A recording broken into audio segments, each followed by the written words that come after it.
আসসালামু আলাইকুম। 3টা ফুল তুলে এনেছি আজকে গাছ থেকে। এই বছরের প্রথম ফুল।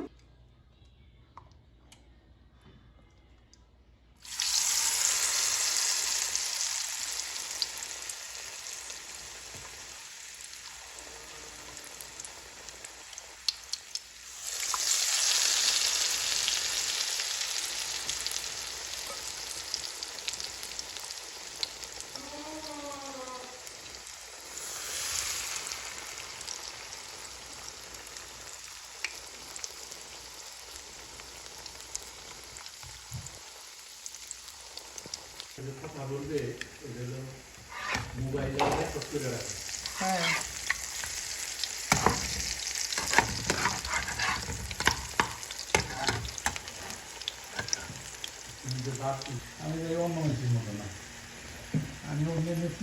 হয়ে গেল কুরকুরে মুড়মুড়ে ফুলের বড়া ভাজি। 3টা আছে, তো একটা আরিবার বাবা আর একটা আমার আজকের জন্য। সবাই সুস্থ থেকো, ভালো থেকো, আমাদের জন্য অনেক অনেক দোয়া করো। আল্লাহ হাফেজ।